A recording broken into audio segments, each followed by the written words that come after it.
these videos will be posted on YouTube within a day of class. A life of miracles. As we sit down next to a stream, we can listen to its laughter and watch its sparkling waters, noticing the pebbles glistening and the fresh green plants nearby, and we may be overcome with happiness. We are one with the stream's freshness, purity, and clarity. But in just an instant, we may find we've had enough. Our heart is troubled, and we think of other things. We are no longer at one with the stream. It is of no use to sit in a peaceful forest if our mind is lost in the city. When we live with a child or a friend, their freshness and warmth can relax us. But if our heart is not with them, their precious presence is neglected, and they no longer exist. We must be aware of them to appreciate their value, to allow them to be our happiness. If through carelessness and forgetfulness we become dissatisfied with them and begin asking too much of them or reprimanding them, we lose them. Only after they are gone will we realize their preciousness and feel regret. But once they are gone, all our regrets are in vain. What a weird way to start a math class. But what I would like us to do is when we're here, be here together, right? Working on not just math, but really improving our analytical skills. In the end, this class isn't going to be something you'll probably use. You will probably not be doing calculus in your job. And if you are, come talk to me because we're going to get you in some other calc classes and some other math classes. I think of this class as just something to help you have deeper analytic skills. So looking at a graph when you're in a meeting or when you're tasked with this at work, what deeper insights can you gain from that your colleagues who don't have the knowledge you're going to gain have? So you will have this depth of insight by the end of this class that may not be used directly, but will be manifested somehow in your life and work. All right, so I'm gonna ask you, let's close the laptops for a second. We'll come back, you get to open them up in a second. I'm just gonna do this for a moment. I ask you to just sit up straight, away from the back of your chair. This will be the simplest thing you can do. Let's just listen to the sounds in the room.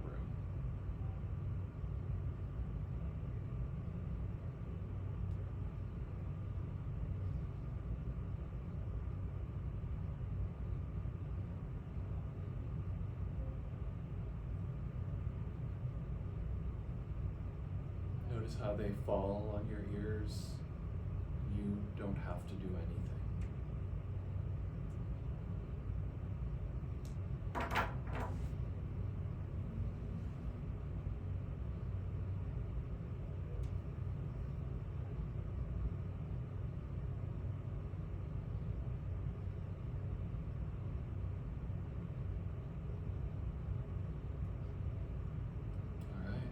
Great way to start our class together.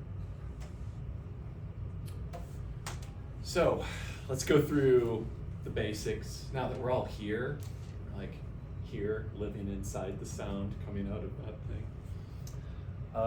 Let's see, what do we got for basics? So I am Dr. Trenery, been here since 2006. Let's get it up here. You can find, oh, this is what the dean's office gave me this? This is what I got from the dean. Okay, maybe this is the ones I got from the dean's. So that's slightly better. So I'm Dr. Trenery. Most people end up calling me Dr. T. You can call me Professor. I'm gonna pass a piece of paper around and I'd like you to tell me what you would like to be called. It's super important to call people what they want to be called. Who's really good at who thinks they'd be good at just making a little chart of the room? Good spatial, like, it's thank you. This is a low stakes endeavor. You can there's nothing you can really do to go wrong. And just give me your name and a rough sense of where you are until I learn everybody's name. That would be beautiful. All right, so this is the last time this class will ever be run. Did you know that? Let's go. What's that? I said let's go. Yeah. So here's the good news. We can do whatever we want. So my goal is to just get as far as we can. More importantly, understand as much as we can. I'm not going to push us. We're gonna move, and we're gonna see where we can get. So I want to bring up world class because this is where I'll keep all our stuff organized, and I actually have an assignment for you already, and you'll need to come here to get the info. I should have brought this up because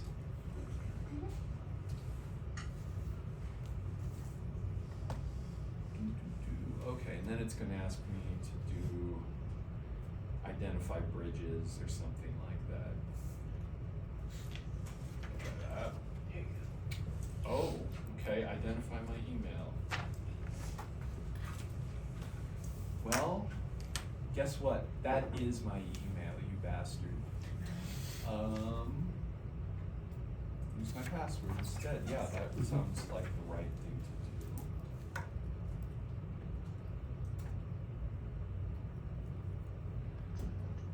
do. Yeah, I've tried too many times. Why did I just keep pushing it? Freaking, thank you so much. Okay, well, screw that. Please go to world class. Actually, if you all have your laptops, and I would ask if you bring those laptops every day, that would be ideal. Because sometimes we're just going to work on homework together, so I'm here with you to help support you and give you less misery outside of the classroom. Sorry for this beat. That's What was that? Sorry for this beat. Oh, no, that's okay. I've heard worse. I am going to bring up the one thing that I know I can bring up.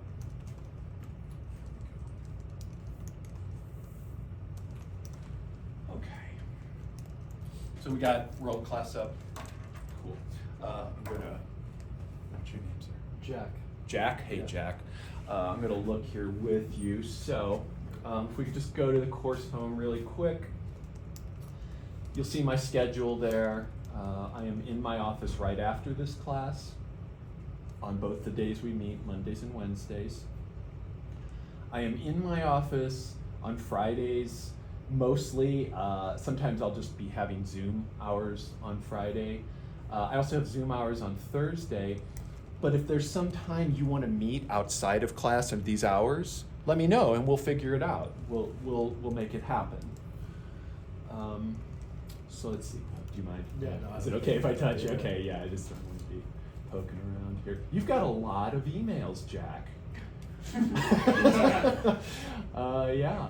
So go to content, please. Jake, you should fix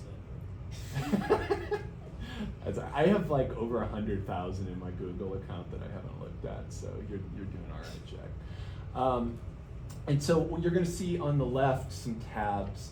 First off, our text, if you click on that, our text is free. There's no reason you should buy a book for this class because you'll probably never want to use it again, and all this stuff's available for free elsewhere anyway. So we've got a nice free text. There's a PDF version of it for you. And then, see, go down to Desmos, click on Desmos. And this is something I would highly recommend using all the time. This is probably the greatest free graphing calculator a human can find. It's just, I found nothing better. Highly recommend this. And you're going to want to use a graphing calculator throughout this class. And let's come back. And now let's go to MyOpenMath, because this is where your first assignment lies. So click on that tab and then click on the MyOpenMath MT330. And Jack, you've already registered. Yeah, I did already register. My God, you are like, you guys, you're here, you're doing shit I didn't even talk about yet. Wow. So, Big baseball man. yeah, it's incredible. I'm totally stoked about this. So friends, if you haven't registered yet, just go to register as a new student, and maybe we could just do that while we're here. Make sure there's no errors. You will need some credentials, and those credentials are listed, I think, in the announcement. So let's see. Yeah, they're under. Can you help me, John? Yeah, so in an announcement, and I'll put them up on the board. Our course ID is 206411.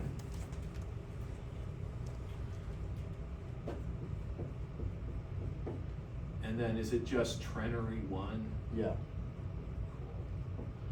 And what is that called? What did I call that Trenery 1? Just Enrollment key. enrollment key. Awesome. So let's just make sure we can get in there. That's 411 at the end. Yes, sir. Yes. 206411. Mason. Okay, cool. Awesome. Lorelei? Am I saying Yes. that right? Okay, right on. And Caroline. And Jack, of course. Very cool. How's that working? Did you get registered? Anyone having trouble registering? No, fantastic. Beautiful, beautiful. So when you get in there, let me actually get in.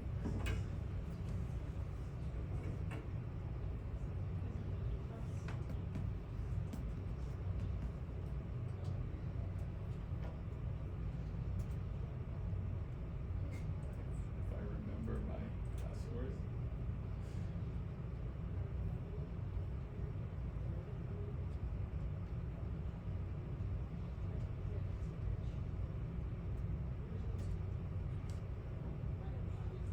Oh, it's just taking forever.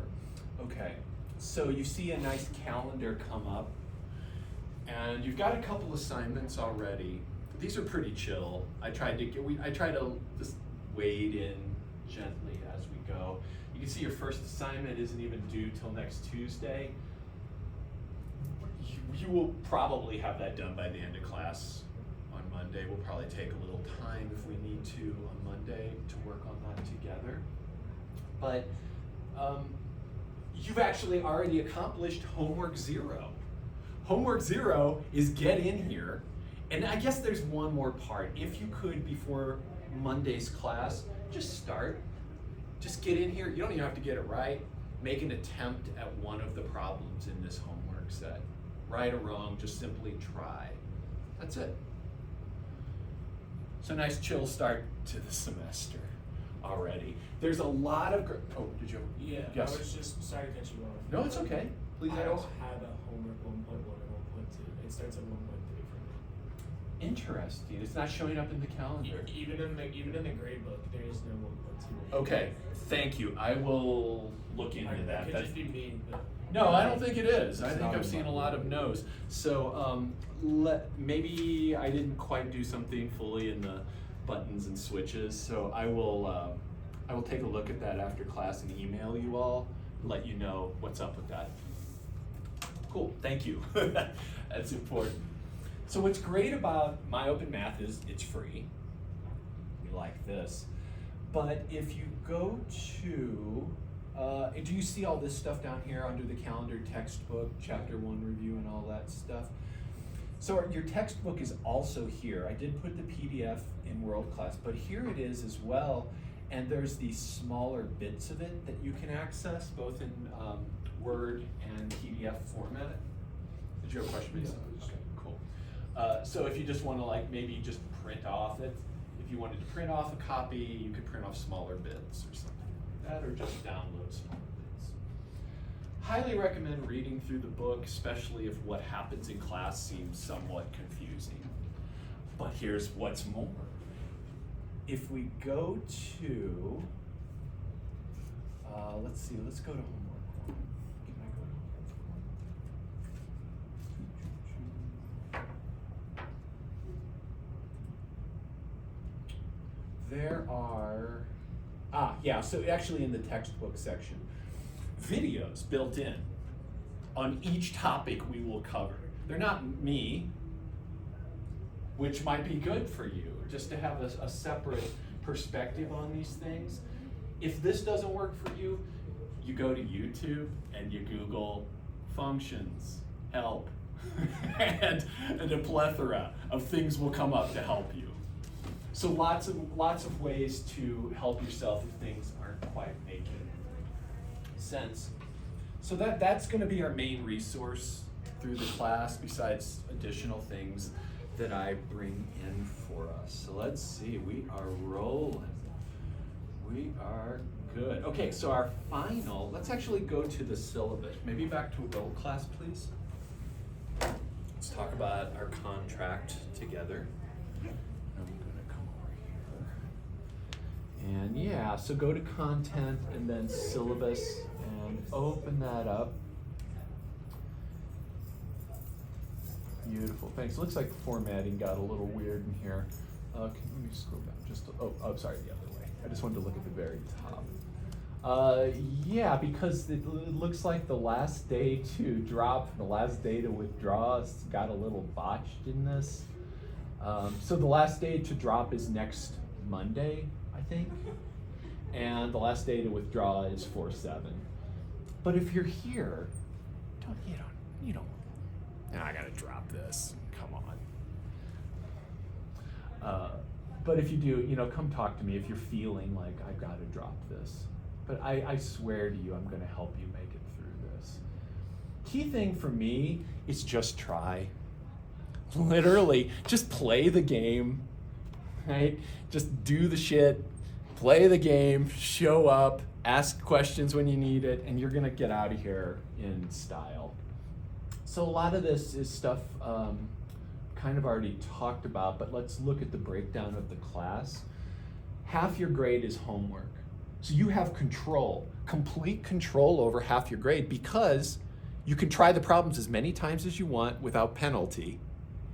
So get 100%. Baffles me when I give people this opportunity and they don't get 100%. You can literally smoke the homework. Just got to put the effort in. We will have 3 exams at 10% each, and then we'll have a final for 20%. Our finals at 8 a.m. on Monday of finals week. Horrible. We'll see how we feel about that. We'll see what happens during the end of the semester. And then my grading scale is very classic. I'm pretty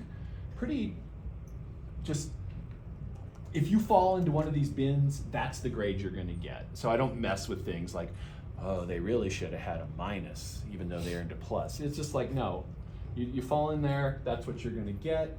And then we're gonna learn some math and hopefully some of the fundamental ideas of calculus. Got a rough calendar a little further down. And spring break is coming fast. It's awesome. Wasn't that winter break awesome though too? Oh my God, that was the best winter break we've had in a long time. But we're gonna get as far as we can. This might change. If you have a problem with that, let me know. We'll work it through. It will never change except in your favor. Nothing in this class will ever be modified from that contract unless it benefits you. I promise. So let's see, what else do I have to talk about? I think that's it, besides like just starting on some math. Is there any questions or concerns you might have? Good, cool, let's get rid of this. Let's start talking. Beautiful. And how's the lighting here? How's the lighting look on the? It's a little dark. It's a little dark. Yeah. Let's see what we can do here. Oh, that's nice. I got a little dimmer. How's this for everyone? Yeah. Yeah. Thumbs up. Cool. Solid. Awesome. Solid. Outstanding. Okay. So. We are gonna do math in here. I know. Unbelievable. What a dupe. You really got tricked. Let's see here, I got that. I need an eraser and we can roll. So we're just gonna really start with the basics. Actually, maybe could we just quickly share what our last math experience was? Yes, and Hannah? Last time I had a math class was senior year of high school. I think I took pre-calc, like, or in college algebra. Cool, and how long ago was that? That was over 3 years ago. Okay, cool, cool. Exactly the same. Same thing, about 3 years ago as Yeah. well? Mhm. Same kind of class? About 2 years ago, pre-calc. Pre-calc, cool. This is Same good. thing, 2 years ago pre-calc. All right, we're on. Yeah, I took statistics last year and then calculus like 3 years ago. You had calc Yeah. here at Regis? No, in high school. In high school? Yeah. Cool, so a lot of these ideas you've seen before. That's cool. How did that go? How'd you feel? I'm not asking what your grade is. No, it was good. I had a really good teacher. So. Outstanding. Oh, cool. This is gonna be pretty cake for you. This should be. I certainly don't plan this to be a terrible experience for anyone. So let's talk about our basic language that we're gonna use throughout this course. There's a fundamental thing that we're gonna talk about today and keep talking about that is something that even some of my math majors, I wouldn't say it to their face, but I don't know if they understand what it is. Which is weird, because they're math majors.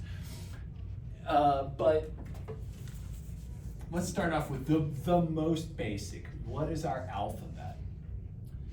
Our alphabet are these things called variables. So a variable is just an unknown quantity. It's literally something that varies. And we use letters. So a variable is an unknown or knowable quantity. And I'm sorry, you'll probably get used to my scrawlings at some point. That's a Q. That's my Q. It's not quantity. So an unknown, but probably knowable quantity. And we use letters to denote these things, and specifically lowercase letters. Maybe when you get into a stats class, you might use uppercase, but for us, it's just literally going to be the letters A through Z, representing a number that I don't know at the time. We will be primarily, the main focus of this class is studying the relationship between unknown quantities. I've got some quantity here and some quantity here, and I believe there's a relationship. I believe that if I do something to this one, it does something to this one. Kind of at the heart of business, right? In the heart of business, the heart of economics is we've got this product, or we've got this control we want to put on the market, or I've got this investment money I want to do something with. If I do this thing with it, if I implement this thing, if I turn this knob, what happens?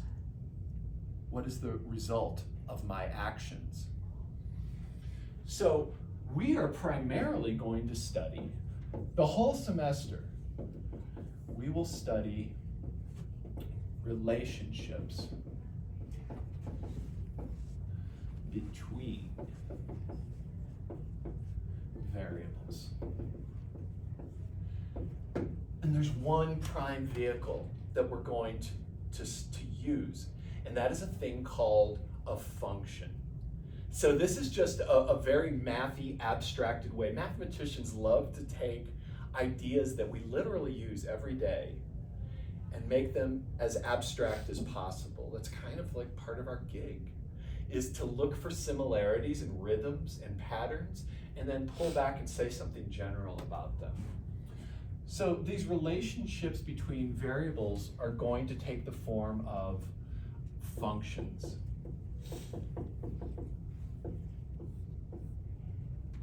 Geez, I said all that shit about the math majors, and it's on tape. I just realized that. I don't think any of them will watch this. I'm always shocked at how many, sometimes I go back and look when I was getting ready for this, and I go back and look at old videos I've made, there's hundreds of views, no thumbs up, but hundreds of views. It's like, who is watching? Who has the time? What are they doing with their time? I've got some projects they could help me with.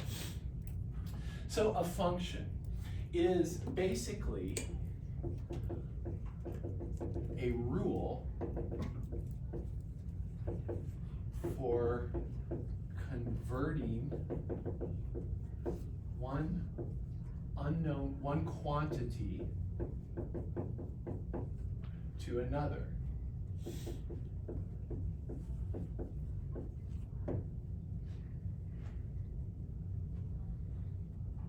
Input and output. That's what this is all going to be about. We have an input that gets transformed into an output. So here we have, I'll just put transformed into an output. This can be all sorts of stuff for us. It's basically going to be one number going to another number. So the way the rule for transformation is the function. So this part right here, the steps needed to make this change is the function. And I'm going to put steps or rule here because I want to emphasize that rule part. So I'm going to make a little table because the most simple function is a table of values where I've got a column of things that represents inputs and a second column that represents outputs. So the most simple function is a table. And I'm going to put a little asterisk here because there's a caveat to that. It has to be a very special kind of table. So here we've got an input and an output. And I've got a list of values. I made these up. I don't know why I'm going to go look at this table that I made up of nonsense. These are just complete garbage that I made up this weekend. But let's say I've got 10, and maybe this input is how many of this product will we produce this week? And maybe the output is the revenue we expect to gain from this production here. Or maybe it's the cost associated with those. It can be all sorts of things. But let's say here, I'm going to have inputs 10, 12, 15, and 18. And I'm going to make a second table near this in just a second. But let's say here, I've got 100, 120, 150, and 180.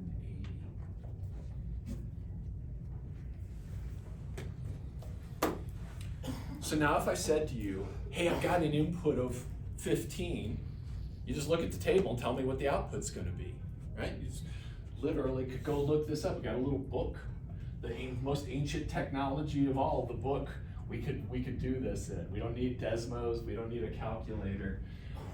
We own everything we need to understand about this function. So notice that over here, does anyone notice a rhythm between the left column and the right column? It's just times 10. Right? So notice that if I take the value in the left column and multiply it by 10, I get the value in the right column. Sometimes the rhythms are easy. And so if I gave you, so your boss comes to you and is like, we're actually going to have 13 of those things come out, you would say, what would be my output? 130. 130 multiplied by 10. Yeah. So sometimes those rhythms are easy to see. Sometimes they're not simple at all, and they can't even be expressed in a table. But here we're lucky. We're starting out chill. So what I want you to notice is that here, each input gives exactly one unique output.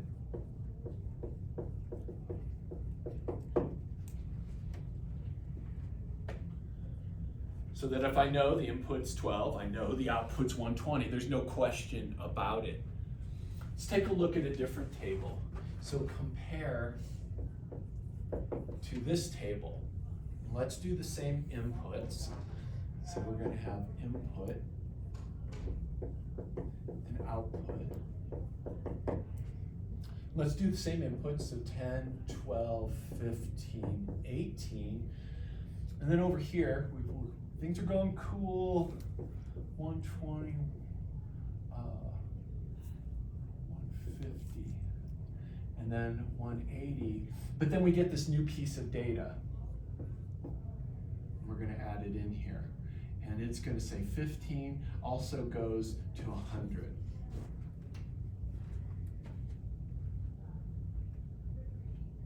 That seems really confusing. How could I use this to make a prediction? Is it okay then to go, boss comes in, we got 13 of them. Is it guaranteed that it's going to be 130? Doesn't seem like it, because we've got this beautiful rhythm up until here, when all of a sudden, now wait, I thought 15 gave us 150 up, and now 15 also can give 100? That's confusing and not very helpful. So this thing here is actually not a function, because it doesn't obey this rule here, that each input gives exactly one unique output. Here I've got, and I'm going to draw a little picture to kind of help us see this. Here I've got 15 going to two different values. I'm going to put which is right. Don't know. I do not know. So a function is a very specific type of relationship where I've got one input, there's exactly one output that we can always count on coming out of that. Any questions on anything I've said so far? And sometimes, some of this might be so basic to you that your greatest challenge in this class is just continuing to be the wonderfully polite, attentive people you're being. But if you ever need a question asked, just please interrupt me. All good. I will tell you, the basic rhythm of our class is going to be, I will talk a little bit and then we'll just work some stuff together. And that will be the case today. So there'll be a lot of interactivity. It's not just from up here lulling you into sleep. So this is not a function. It's not the kind of thing we're going to mess with. If I have a function, I can make a real pretty picture out of it. So a function can also be represented as a picture. Can also represent a function as a picture. So that picture has two axes, a horizontal axis and a vertical axis. This horizontal axis represents inputs, and this vertical one represents outputs. Notice I haven't even used a variable yet. Just trying to talk about the flow, the feel for functions. So down here, let's see, my inputs are 10, 12, 18, 15. You know, we could make this a nice, wait, I got 12 also, right? 10, 12. So it looks like that's about 2 units.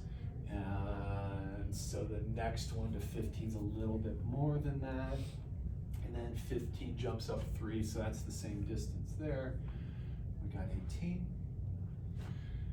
This input 10 gives me an output of 100. Now I'm not gonna mark off 100 hash marks here. I'm just gonna say, okay, well there's 100. Cool. So this input corresponds to that output. We don't draw these arrows, but that's how you read it, as in and out. And then 12 is going to go to 120. 15 is going to go to 150. And 18 is going to go to 180. So you know, at the beginning of the class, that Thich Nhat Hanh thing I read, this is very simple, but we can still enjoy simply making a dot. We can enjoy just watching a dot be made. So let's try to just, even though things are slow and mathy, we can just enjoy that we're here and appreciate how great it is that we're not in the cold, that we're getting to just be in a math class.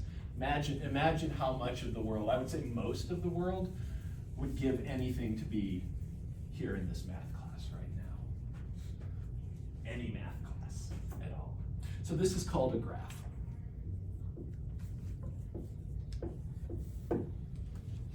Very simple. You might want to connect those dots. I bet you do. I bet some part of you wants to come in and just connect them into a line. But we can't because all we know is that data. So we're just going to leave this table as it is and move forward. So now let's do some interaction, my friends. Towards your handouts,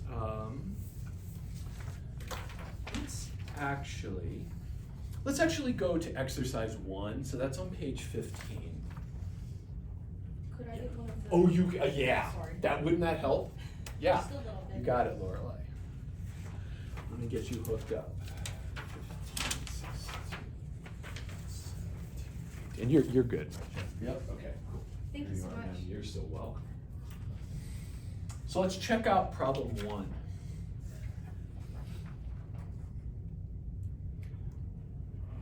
Take a moment and do that on your own. I'm not collecting this. This is karma free.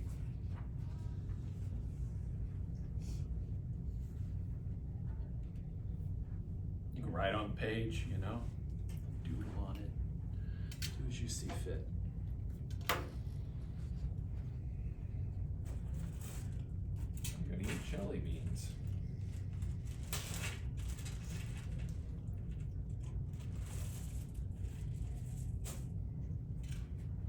Which one do you mean by 1? 1.1. Oh, yeah, sorry. So Jack, at the start on page 15, just this guy. This one? Yeah. Thanks for asking. The other key to success. Show up is 1, 2 is ask.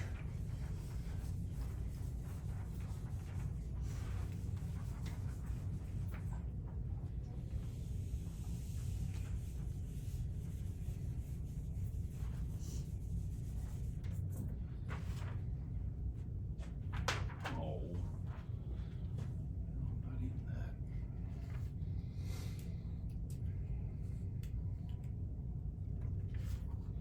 There's some notation I haven't introduced, but we'll talk about it in a second. You've all had some basics, so hopefully this is sparking some of those things.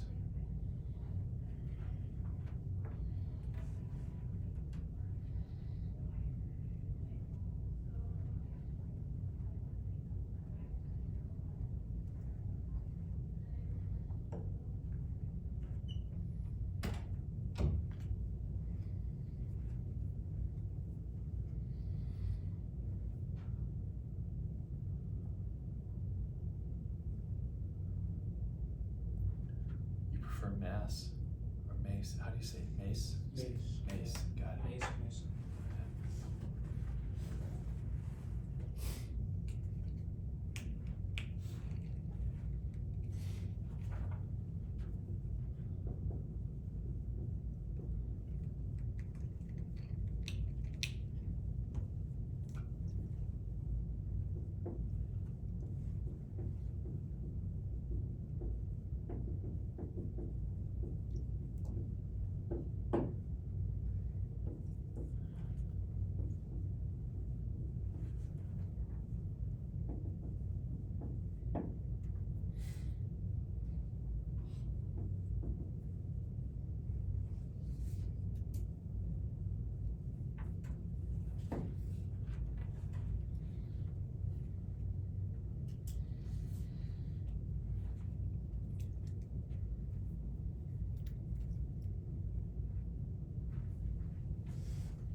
No, that's cool. Yeah.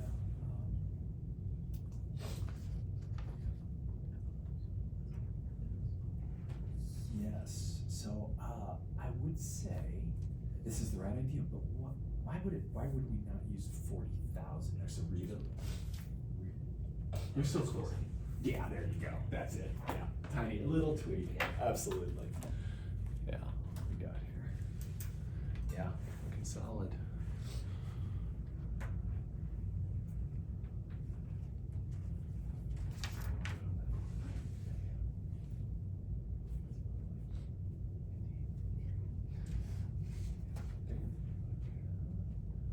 Solid.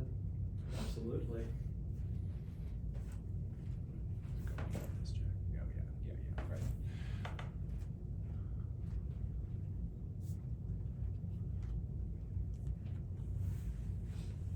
What are you feeling on this? Yeah, so this was the same thing. Just check out the units. So it's not 40,000, just wait a little bit. It's a tweak. And you're so right in the idea. Okay. It's the units. What is P in terms of? Oh, per week. No. So P is measured in Oh, thousands. So how would we tweak that? How many thousands? Yeah, there you go. That's it. Yeah, solid. Yeah. Tiny tweak. Great job, friends. Nice. Good way to start the year here. So I didn't introduce this notation because you're all telling me you've seen this before.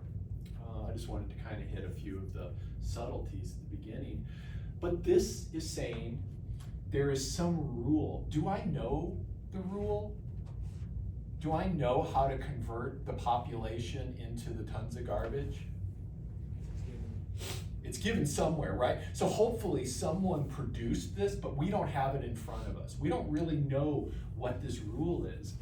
But the rule F is this imaginary thing that tells you how to convert the number of people in the town in thousands into the tons of garbage that get pumped out. So this is a picture that represents what we're saying here. And sometimes those pictures are very helpful. So when we go to express this in terms of that rule, we have to think, okay, well, this is, P is population in thousands, so this is 40 of those thousands. And 13 tons come out, so everybody got this. 13 tons per week come out when we've got 40,000 folks in town. And then, as I crawl over here, we've got F of 5 equals 2. Could someone just volunteer to what is that sentence? It's just saying that there's 2 tons of trash per every 5. Sorry. No, that sounded so good. 2 tons of trash per every 5,000 people per week. Yeah, beautiful. Yeah. So we've got 5,000 people in the town. They're gonna crank out 2 tons of trash a week. Yeah, nice. Cool. Simple, right? All good. Let's look at a new problem. We're gonna jump way ahead to number 7. So that's on page 17 at the top left. Here we're given a graph. Take a moment and try to answer that question, and then I have a few things I want to say about that picture, but let's just get our minds wrapped around it first.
Pretty bad.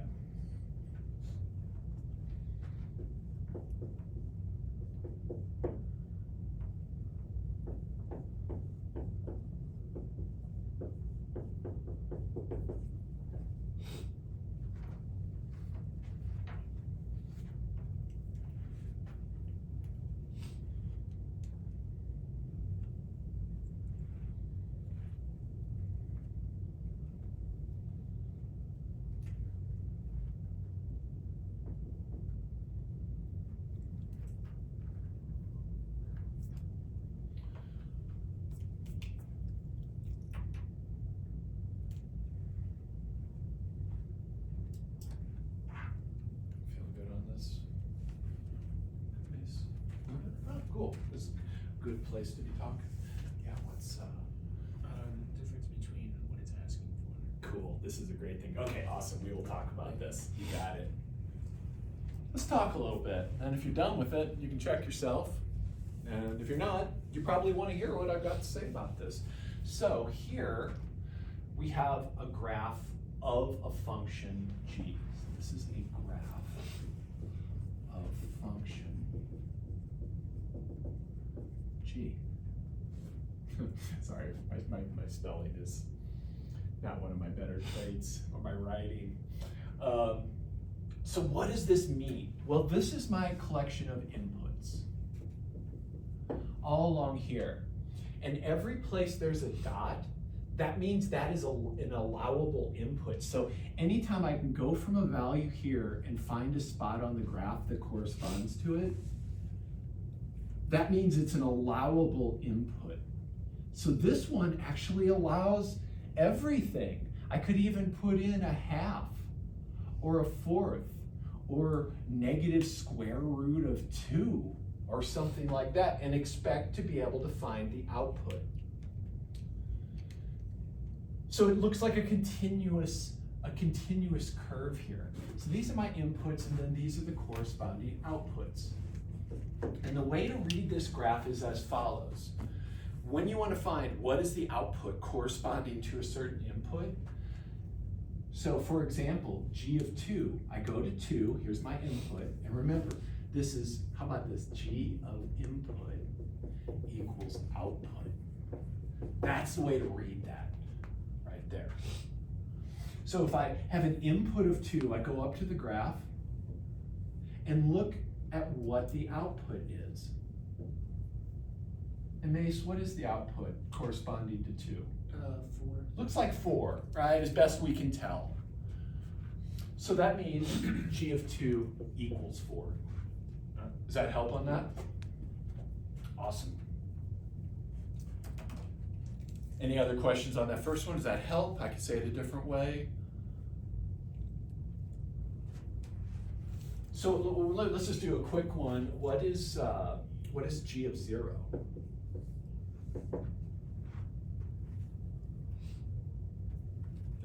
Three. Do we see this? Check that out. See that g of 0 is 3. When you put in a 0, which is right here, it's not written, so 0's right there. How high do you go? You go up to 3.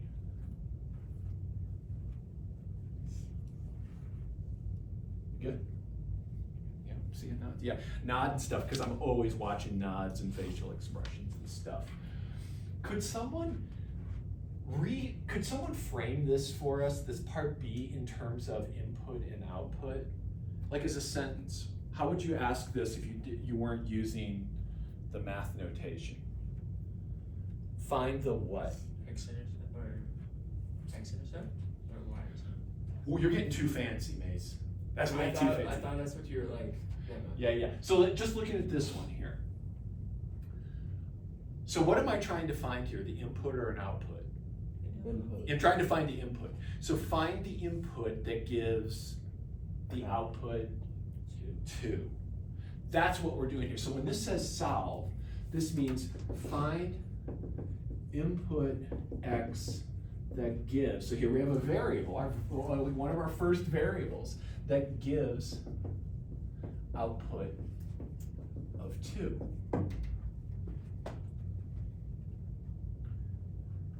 And what is that? input. Here, look across. Here's 2. Here's output 2. What do you have to put in to hit that level? -3. -3. Exactly. So this thing right here, the solution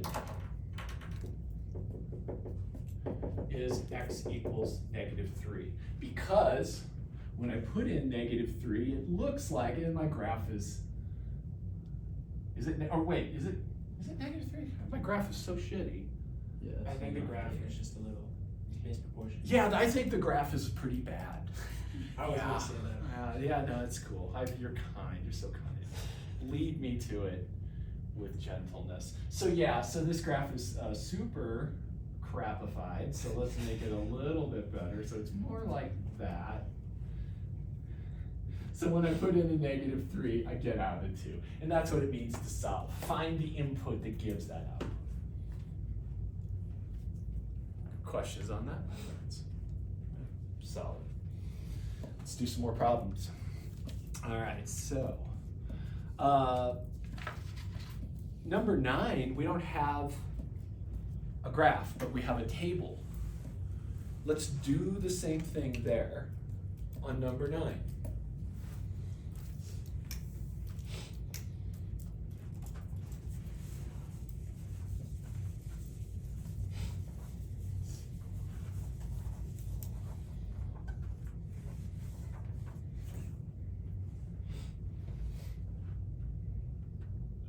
I don't want to make this table, but I will.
How you feeling about this one?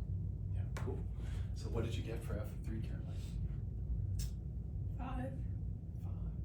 How did you get that? Well, yeah. Aha, cool. So you're definitely looking at the table. Correspondence is right, but what are the inputs? The inputs are this Okay. and this and this. So you just got them backwards. Okay. So let's talk. So these are my inputs, and then see this whole thing how it says f. I would read this as f of 3, and that means I'm talking about output. Whenever I have this notation f or of something, I'm looking for the stuff that comes out. So we're trying to find what comes out when I put in 3, and what would that be? 53. 53.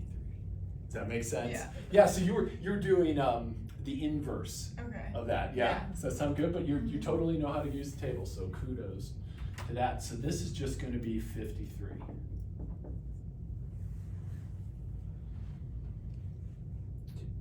What am I looking for here? Can somebody say it in a sentence? Find the blah that corresponds to the blah. Can somebody give me a sentence, please? Find the input that is equal to the output of 2. Or, sorry, find the input that is equal to 1. Or the output that's equal to 1. Yeah, exactly. So find the input that gives an output of 1. So here's my outputs. So now, Caroline, now we got your method. So, which of the inputs gives me an output of 1? Here's my inputs. Which on that top row gives me the output of 1? 28. I think yeah, you're doing a little flip there. So I'm looking for, so here, let's write out what Mace said there. So find the input. So we know we're looking in that top row that gives an output of 1. So 2. Yeah, that's it. Solid. Beautiful. So here the solution is, I just write x equals 2. Beautiful. Very nice, friends. Good job. You're using the table right, Yeah. just like flipping the top and the bottom meaning. That's all good. So let's talk about a fancier term here, slightly fancier. I want to talk about the word domain. So the domain of a function is the collection of allowable inputs, the collection of valid inputs.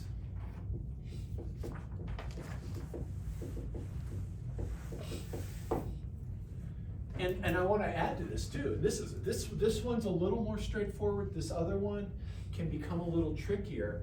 The range of a function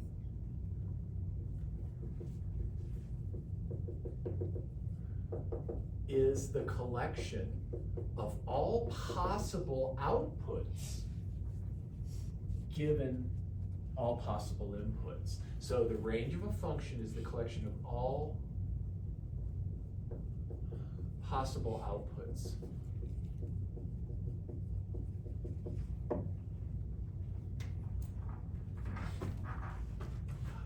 When I restrict myself to these. So when I come over here, let's start with the table. Let me give you a second to write those sentences down.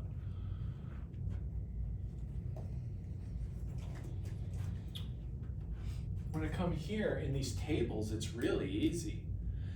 The domain is the list of inputs in the table. So let's make a little note on that. I'll kind of put that over here. If we have a table, the domain equals the list of inputs in the table. And the range equals the list of outputs.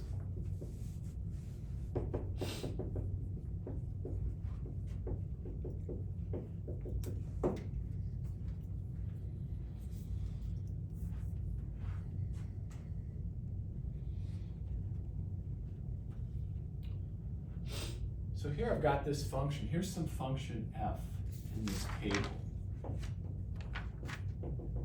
I could even get a little fancy and say the domain of f is equal to, and then here I just make a little list, and it doesn't even matter what order they're in, but I'm just gonna put 0, 1, 2, dot, dot, dot, on up to 9. See how that sets up the rhythm? The person reading this can hopefully catch that 3, 4, 5 is the next parts there. So that's the domain of that function. The range of this function is this weird ass list here. I'm not even gonna write it out. But it's 74, 28, 1, 53, blah, blah, blah. And then we end up with 14, 47. These are little braces that I'm putting here. They're supposed to be, that's just set notation. Just means collection of things. Doesn't matter what order these things are in here. But here's the domain of this function, here's the range. Things get a little trickier when we have a picture like this, when we have a graph. So let's actually, I'm gonna modify that graph a little. I'm gonna put a closed dot here, and I'm gonna put a closed dot right here. And we have this function, let's see, I guess they're calling it G. So G is completely explained by this, and we did a lot of work. We know, well, not using my graph, but using the graph you have on your page, you'd probably be in good shape. The way I've drawn this now, I don't know about -6 or anything to the left of -5, and I don't know anything about to the right of 5. I have no idea. I mean, this graph could do something weird. It could get crazy out here. We don't know, and we're not going to assume. So what is the list of inputs where I actually have a dot above it? What is it? -5, -3, 0, 2, and 5. Cool, yeah, agreed, those are all in the domain. Could I do a half? Sure. Yeah, so there's other stuff too, right? What, could somebody put this in words? Lorelei, can you put this into words for us? Because that's right, Mace has got part of it, but what is the rest of it? Of the domain? Yeah. Yeah, that's okay. It's okay. Yeah. We're all friends here. See, we're friends already. It's gonna be okay. The rest of the domain, would that be And you can say it in a sentence if you want. You don't have to get super mathy. Yeah, using this guy that I have here, what inputs are allowed? -5 through 5? There you go. Exactly. Yeah. So it's domain is all numbers between -5 and 5. Let me stop. Does that make sense? Yeah, no, I like originally when you said it, I thought you were just referring to like what points have we already drawn on the line, which is why I was just like -5, -3, 0. That's I cool. did. There's nothing wrong with what you said. Yeah. Just a shitload more to add in. Just left out everything else. Just most of it, it's okay. Does this make sense? Yeah? Does someone know the notation for that, using interval notation? It's like parentheses, -5, comma, 5. Oh, you remember. You got stuff. I don't remember the U's and the brackets, but Yeah, we're not gonna fuck that. okay. No, so you're really close. So the -5 is included, right? So it looks like I can get there. So I'm going to put Bracket. a closed, this closed bracket. This means include the point, the end point. And so I'm going to put a -5 there. And we always work left to right because that's just the way our world was built. At least our Western world. And then I put a comma, and this means from -5 up to, and then as Lorelei said, I can go up to 5. And I include that 5. So this is a more sophisticated way to express this sentence here. Okay, now a tougher one. Yeah. In order for them to be in brackets or for the second number to be infinity, what would have to happen? Oh, for one of the numbers to be infinity? Yeah. Yeah, so we don't usually, infinity we think of as not a number, but an aspiration. Yeah. So if I were to say, let's say that this, Is that an open circle? let's say I did that. Yeah, yeah, it is. Let's say I put this and I'm implying that this just keeps cruising. Then I would say that the domain was from -5 to infinity. Open. Yeah. Exactly. Yeah, nice. The creatures are awakening from our subconscious and our minds, right? You can hear them stirring. Yeah. Let's get a little fancier here. Now, maybe with their picture, this question's gonna be easier, but I'm gonna ask you, let's use their picture. What is the range of that function? Just assuming that we're only starting at -5 and going to -5. So what is the possible outputs? What values on this axis can be outputs?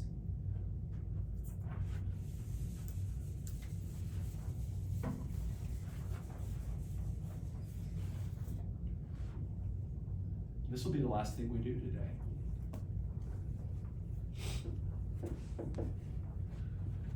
I'm getting fancy with my notation too.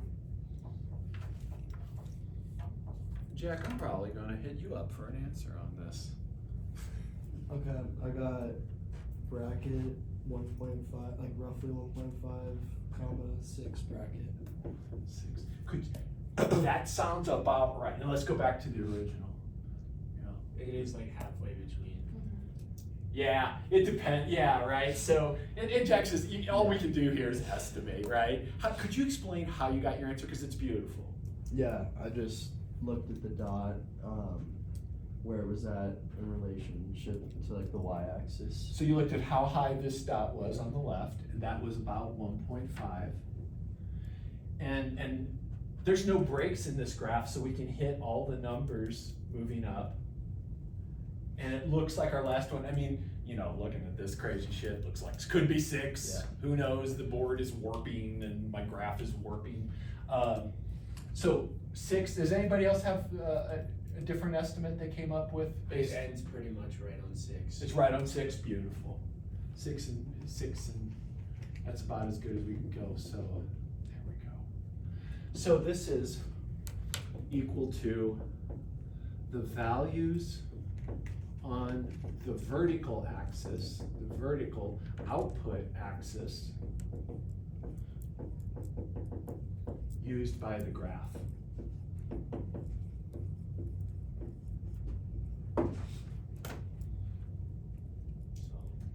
Sound good?